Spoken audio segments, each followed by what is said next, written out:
Let me unmute my mic. All right. Sorry about that. I didn't know I was muted. Yeah, I got my pajamas on still. I'm not coming on live with my pajamas on. Anywho, I did homework today. I don't have anywhere to go today. My job today is just to clean up. I helped my son with all of his work. He's done with all of his work. I am officially done homeschooling for the day. Okay. Hi, you doing? Don't tell me I don't need no man. Stop telling me I do. What up? Anyway, let's get it started. And I know this is probably a weird topic, but anyway, once y'all get to know the energy, I know I said I was gonna try to do a minimum of one video a week, but I said, well, I feel like talking today. So let me go ahead and talk. Let me drink a little bit of this water because I'm a little famished. Hold on a second, please. Sorry about that. I was really thirsty. Anywho, I know a lot of us, probably if you are as old as I am, and I'm not really old. 50 years old is really not that old in comparison. And I don't really feel old either, to be honest with y'all. But nevertheless, I'm in my 50s. I'm 50. And a lot of times, if you all know, a lot of these shows that showed back in the day, maybe you were around that time frame. So, for example, I don't know if y'all heard of Family Matters, but I really love that show. That was like one of my favorite shows back in the day. So there are two characters in question, like two of the main characters, Stephen Urkel's character was actually not only supposed to show up on one episode, but he got like a how you doing, Double H? I sent you the girl. Okay, I sent it to you again. Hold on. I sent it to you on the video. I replied back and sent it to you. Hold on. I sent it to you. I don't know why you didn't get it. If you go to that video, hold on. I'll do it real quick. But anywho,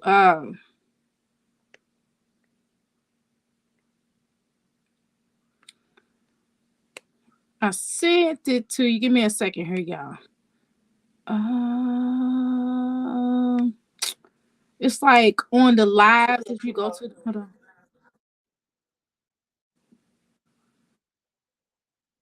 Hold on. Ooh.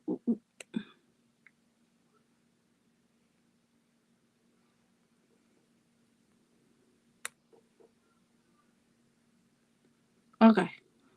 All right. Sorry about that. Anywho, if y'all go to this video, hold on. Boom. Anyway, it's right there. You click the link. Just look at it later. Anyway, the link is in the video. It's in this particular video.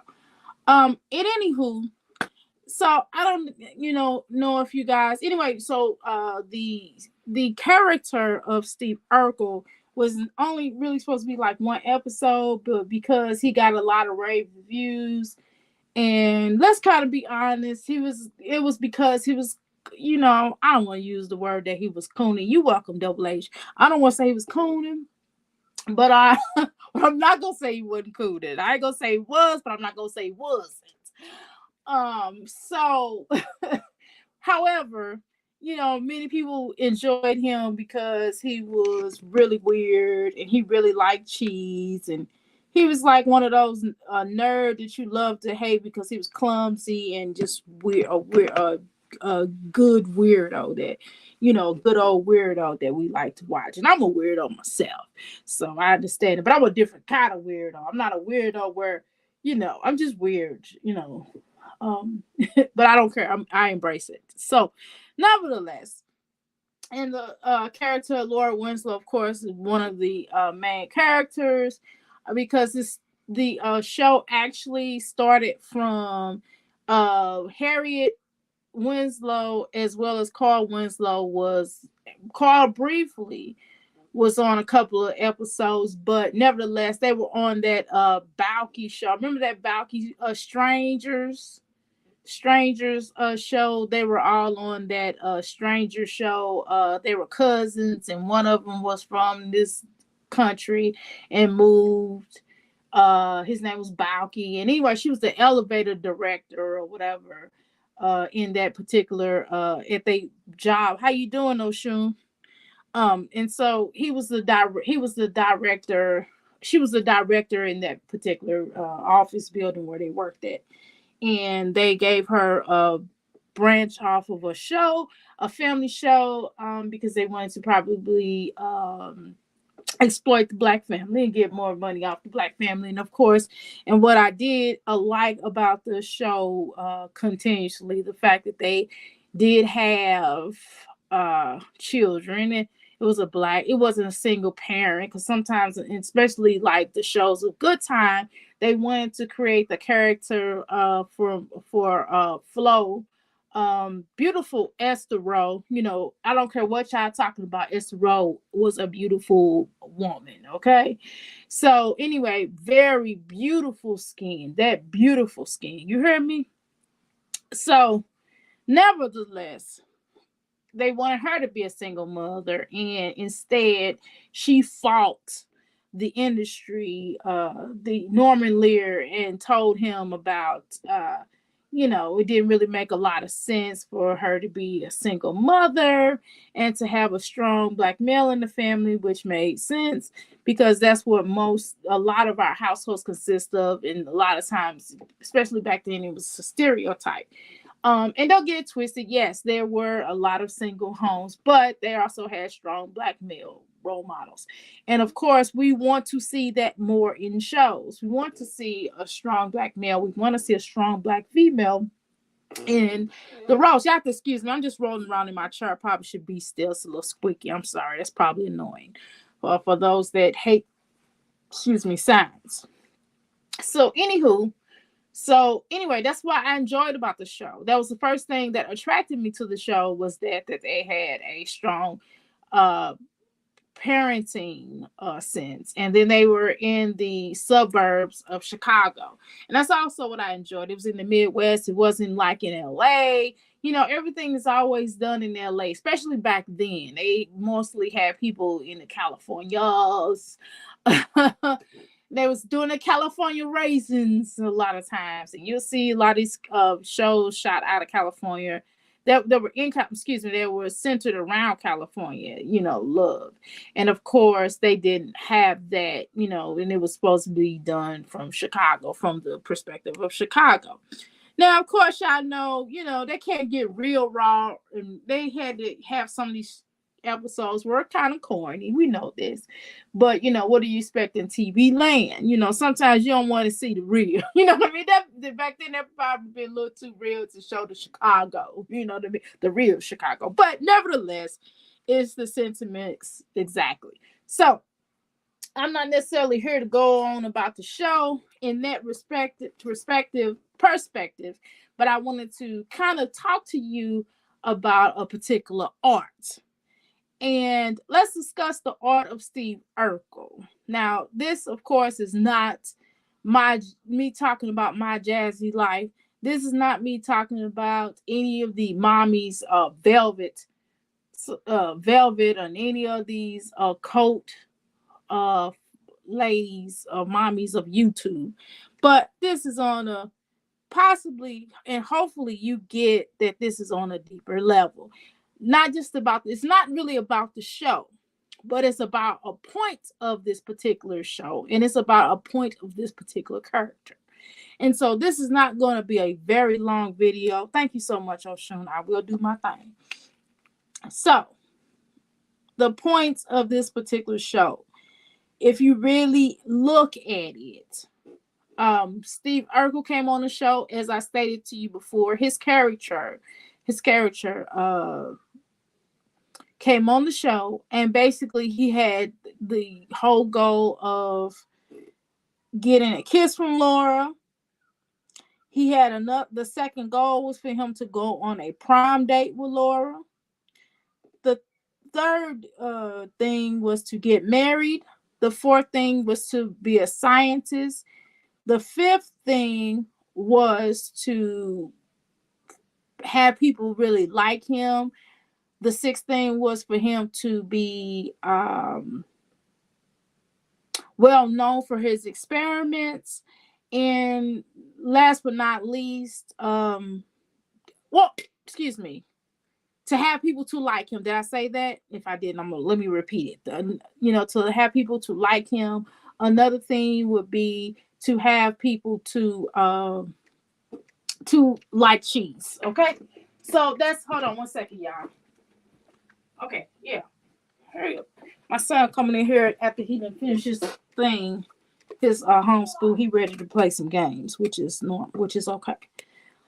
He worked hard. Okay, so let's talk about what are all of these have in common.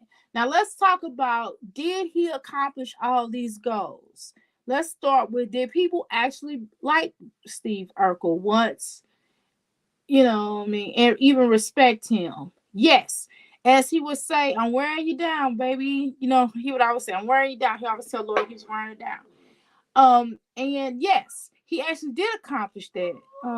He actually did accomplish people to love and respect him, and like him.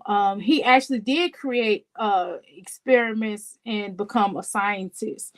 He actually did, because remember on the last episode, he became an astronaut. He created this thing that they were able to use in space.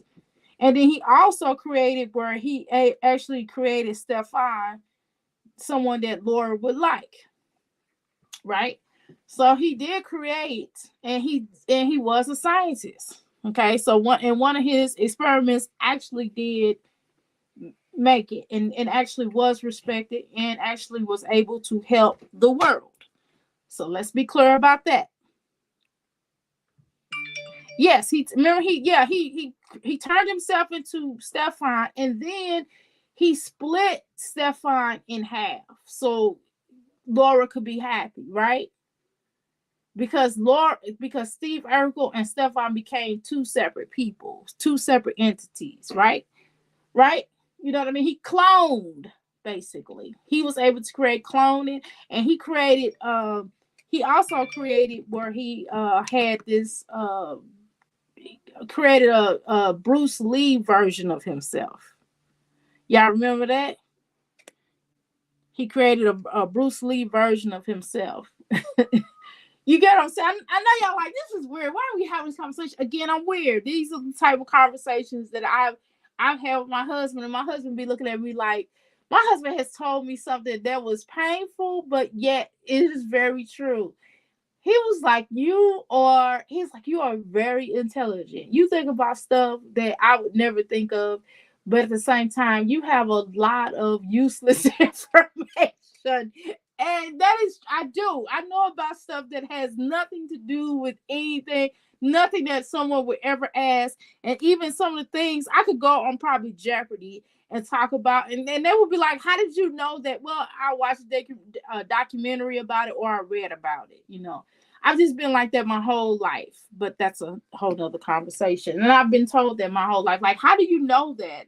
Like, nobody cares about that. And you know how the teacher asks you a question, I would kind of go in more detail about it. They're like, well, how did you know about that fork law? How did you know about that? How did you know about Medusa? I'm like, well, yeah, I read about Medusa. That's why I get offended when that girl, Medusa, so-called Medusa god, used the name Medusa. It's disrespectful for her to use that name. That's a whole nother story. But nevertheless, I'm not gonna go there with that. So let's talk about it. So what did Steve and Q Urkel actually do? And I just told y'all, the art form that he created was manifestation. I was just thinking the way you were thinking. Yeah, just a different way of thinking. Yes, I do have a different way of thinking. My husband tells me that all the time. But anyway, we have a lot of interesting conversations about a lot of things, and he's like, "Well, I never thought about that," because we were having this conversation about Steve Urkel, and Laura Winslow, and he was basically saying how, like, I would have never talked to her. Why didn't he go for um the other girl? What was her name? I can't remember her name. I keep wanting to say Maxine. Maxine was also one of my favorite characters, and actually, I uh Maxine, which is her real name, is Sherry Johnson. She's really nice. I talked to her. She bought some of my she got some of my candles, and if y'all go on to my Instagram, I actually do have a post where she shared information about my candles and my sages, and I gave her a reading and things like that. So that's another story. Anyway, so I'm a fan, you know. So he was like, well, I would have talked, what was it? Myra, that's what her name was. He said, I would have just talked to Myra because Myra was like more his type. And I was like, yeah, but Myra didn't really challenge him. Like Laura and Steve challenged each other. Like Laura liked Steve who he was, but she wanted Steve to be the best that he could be. And so did Steve. Steve used to check Laura. He didn't like she didn't run over him. A lot of people thought that she ran over him. No, he used to check her. He used to put the smack down on her. He'd be like, look, you ain't gonna treat me any kind of way, girl, just because I like you. You know, he just used to kind of follow her around like a puppy dog. But think about it, you know, think about it though. Wouldn't you want a man to really admire you and check you when you're wrong? You know what I mean? He wasn't just no punk about her. You know, Myra was kind of used to follow him around, and she was very manipulative. If y'all really looked at it, I know this probably has nothing to do with anything, but this is just, you know, something to talk about. But anyway, anywho, and I just would tell him like how, like, when you're in a relationship, you want to be challenged. You should want to be challenged. You should want somebody that just doesn't settle and wants you to be the best you that you could possibly be. And it's not that a person doesn't accept you for who you are, they just want you to be a better you of who you are, a better version of who you are. And there's nothing wrong with that, you know. Just like if you got with somebody and let's say that they were overweight, and it's not that you didn't like them big or you didn't like them their size, but it was about health. It's not about the aesthetics, right? But it's about health. We know for a fact that when you are overweight, you know, certain things happen. You know, you can get cholesterol, diabetes, high blood pressure. um you can also develop you know, different forms of illnesses because of over obesity, right? So if you have a person that says, hey, I love you, I like the way you look, you're beautiful, however, baby, but maybe we need to lose some more weight because I want to see you and be with you for a very long time. And so they motivate you to help you to lose weight. They hire you a trainer, they get you a trainer, or they become your trainer and they help you to lose weight, or they change your dietary. Say, baby, we need to just stop eating so much meat. And then they change your dietary. What's wrong with that? And that's basically what Laura was kind of like about. She was like, look, Steve, you are really clumsy. I'm clumsy myself, y'all. So I understand. Everybody, all the women in my family are clumsy. I'm just keeping it real, and it's bad. Like down to my grandmother. That's a whole nother conversation.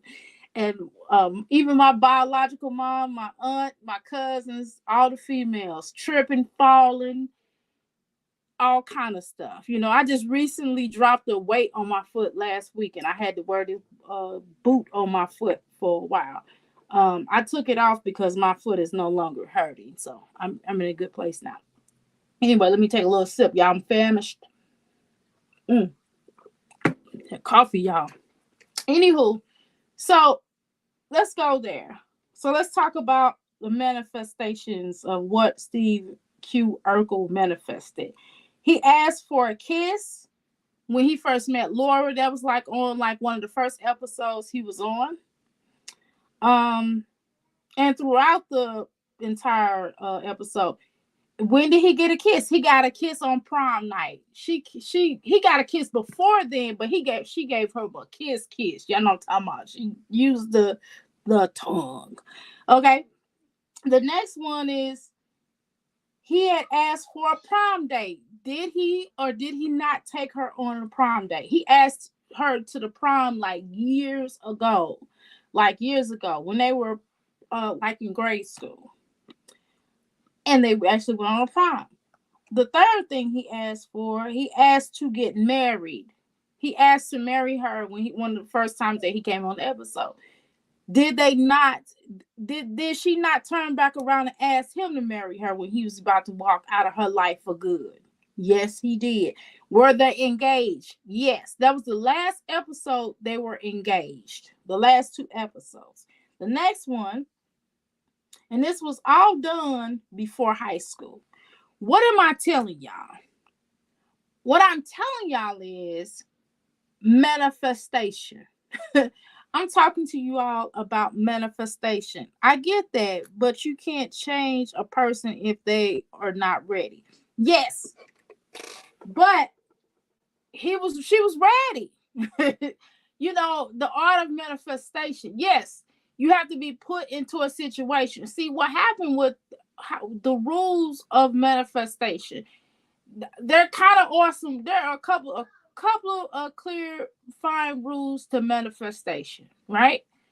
One rule being is understand that it may not happen the way that you want it to happen exactly, but it may happen. So, for example, let's say that you're like, I want to get married, right? Oh, no, you might say, I want to marry, I don't know, I want to marry LL Cool J. I'm just saying, I don't. For the record, I'm already married. I don't want to marry LL Cool J.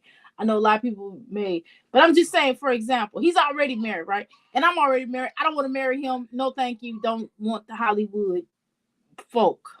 But anyway, long story short, let's say you say that you want to marry LL Cool J, right?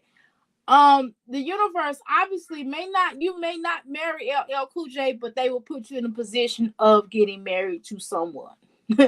Right? It's still manifestation. It's just not the way that you thought it was going to be. It was just, or you might marry somebody that name is James or something like that. It may not be the James of LL Cool J, but his name may be James, and he may look like him, or he might be a rapper, or he may be a ladies' man. You know what I mean? The universe is wild. Okay. The next rule of manifestation is basically what I was saying with the first rule. Let me continue. Let me continue on with the first rule. Let me go back to the first rule. The first rule is don't necessarily get married to the agenda. And that's exactly what I was explaining about. You may not marry that particular person. That's an example, but you may marry that variation of a person, right? The next rule of manifestation would be to be clear on what you want. And if you get it, appreciate it. Does that make sense? Because a lot of times, and I'm going to go there with my Jessie life, she receives a lot of things, but she don't really appreciate it, because if she really appreciated it, for example, a lot of people give her children beds. And as we see, the children need beds every year. Why? Because she does not appreciate it. They break down. You know what I mean? The moment something breaks down, she doesn't appreciate it. That's why she doesn't treat it good. She does not treat the bedroom good. She just let the children write all over it, do whatever they want to on it. Why? Because it wasn't given. It was given to her, and she did not really work for it. Right? So that's the two biggest rules of manifestation. Not being married to the agenda of being exactly the way that you feel like it should be given. The second rule is understanding and showing forms of appreciation of what you get, even if you want something better, even if you get a variation of it and you feel like I still want something better, that's fine, but appreciate what you get. It's because sometimes the universe or God the creator will give you something just the variation of it just to see how you respond to that. And if you are appreciative, you may get better later. Okay. So that's one of the biggest things. And we could learn a lot from this particular show in that essence of manifesting. Yes, we know it's writers and it's Hollywood and things like that, but we have to learn how to manifest and how important it is to be clear. I gave you 3 different rules of manifesting, right? I said 2, but it's really 3, right? So we have to be clear about how we want to manifest and why. And also you have to think about another rule. You have to think about why do you really want it? You know what I mean? Because sometimes we get things we say we want, then after we get it, we don't want it no more. Think about that. Think about that. Some of us be like, I want to get married, I want to get married so bad. And then we get to a point where we manifest a marriage. We didn't say a healthy marriage, we just said we're going to be married. And then we get married, and then we marry somebody that is not a healthy marriage. You get into an unhappy and negative marriage. Why? Because you said you just wanted to be married. You didn't say I wanted to be in a happy and healthy marriage.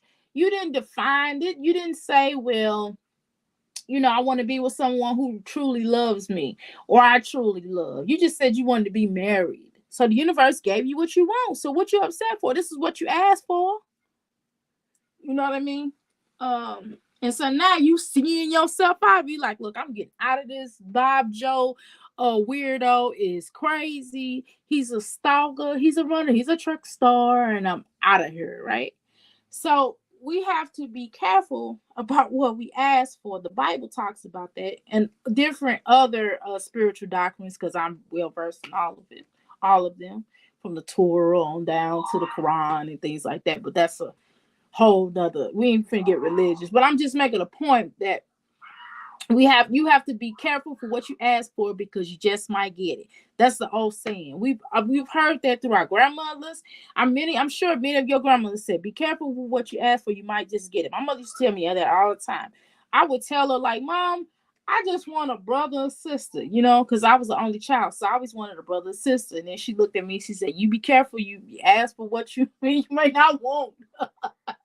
She said, be careful, because you just might get it. And lo and behold, when in my late 40s, I found out I had 2 other brothers. One who passed away recently. I did get a chance to meet him. The other one I still don't know yet. I said we talked over the phone, text, and that kind of thing, but that was pretty much it. But I still don't really know him as a person. So you get what I'm saying? The one brother, that was my heart, the one that passed away. The other one, well, that's another conversation. Don't really know him to not like him or love him, but that's my brother nevertheless. So, and that's a whole nother story about that. Y'all have to talk to y'all about that. So we have to think about that. We have to think about the art of manifesting, and we have to be clear on what we want, and we have to work to get it. We have to work for it. You have to work for it. And sometimes, whether you notice, sometimes working could be just a thought. Sometimes working could be you writing it down. Sometimes working can be talking to someone. You know what I mean? So don't think it's always a certain type of work, because you might think about, okay, girl, I need a new you know what, y'all? I need a new entertainment stand, because my husband just threw away one of the other ones that we had, because he said the leg broke off. I don't know. So I'm like thinking to myself, yes, I'm going to manifest a stand. So I'll be getting it the first of the month. You get what I'm saying? So just to mention, I wanted one anyway. We were going to get a new one anyway. So get what I'm saying? So that's one of the art of manifestation. We're going to get one anyway, but just so happened, I didn't necessarily want him to throw away the stand until we got another one.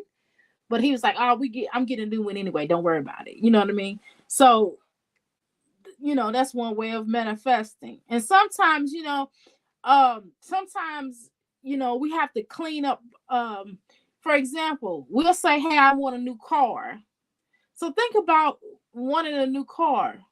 When you want a new car, maybe getting your old car painted, cleaning it out real good, shampooing it, washing it really good, getting it painted really well, and maybe fixing the windows on it if you have window problems, getting a new oil change, getting updating a lot of the, excuse me, improving a lot of the updates in the car, maybe getting new lights, changing the radio system. And then by the time you look up, then you realize, then you come across a new car, you're like, well, I want a new car. You know what I mean? And then you're in a position of getting a new car. Think about that. you know so appreciating what you already have, and that's a part of manifestation, and upgrading it, and creating yourself to be in a better position. Like, okay, for example, one of the things that I really want to work on, but I have not manifested this yet, is that I have a healing center in Louisville, um and I want to get. I'm gonna be honest with y'all. I love my healing center. It is wonderful. Once you come into it, you feel the energy of it. However, I can't sit there all day because of the area it's in. It's not in the best of neighborhoods. So I'm not getting ready to sit in there with a 7-year-old. I'm not gonna do it. Right now, if it was just me, maybe, but not even then. So I would like to get a healing center that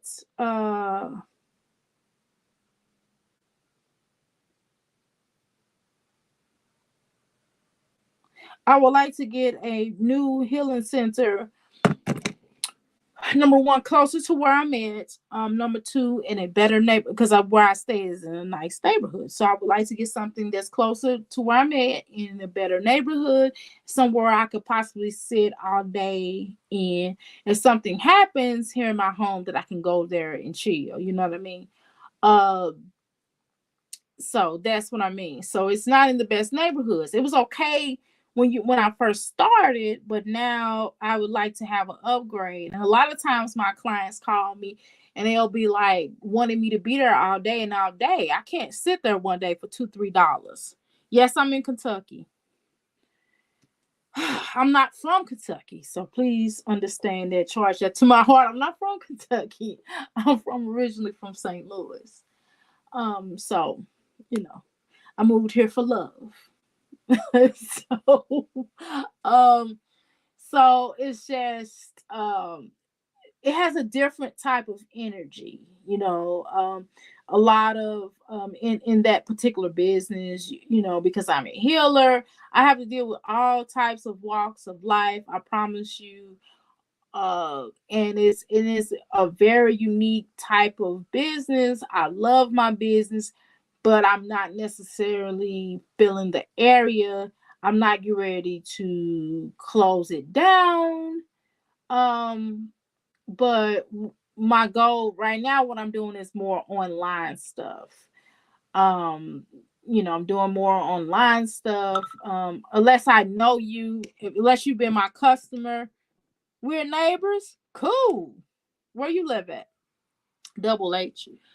Um, but I would like somewhere where, I could sit. If I choose to sit in there all day, I would really like to be there from possibly maybe 11 to 7 or something like that. 11 to 7. That's kind of where I would like to be at. Before my son's, because I do homeschool, so my son would be coming with me, and I could still educate him there, and he'll have his laptop. And you're in Tennessee, okay? I do have a lot of my family I found out or from Tennessee that I found out recently. So, but anywho, I'm gonna end this live because I'm drinking this water and this coffee. My stomach is driving me to the bathroom, and so I'm getting ready to shut this down for a second. I'm going to come right back, and my stomach is growling too, so I might kind of be hungry. So what I'm going to do is go to the restroom, and I'm not like my Jazzy Life, so I'm not. I'm not going to take y'all to the restroom with me. So I wanted to kind of end this live because I want to do a quick information on that. So I might come back later on and we can discuss my Jazzy Life because I got some things I do want to talk about. Hopefully I'll try to come back after everybody has done their thing on because I don't want to miss anybody else's lives, and I'm trying to get people to come to my live, and I don't want to, interfere with that. So I'll be right back, y'all. But I thank you and I appreciate you all so much. Please help me get my little numbers up so I can do a little something to get monetized or something. I think I'm going to be serious and get monetized. Let's go. I'm going to manifest that. Let's see if that works. So let me get my manifestation going. All right. My stomach is growling, as you can hear it. Once you start drinking a coffee and your water, my stomach is like, okay, this is gonna only fill me so much. Now you need to give me some fruit. I'm going to go down here and drink me some go to the restroom. Then I'm gonna drink me some pineapple juice, and then I might come back live. We'll see. But anyway, thank you so much, y'all. Y'all have a blessed day. Till I see you next, and still have a blessed day.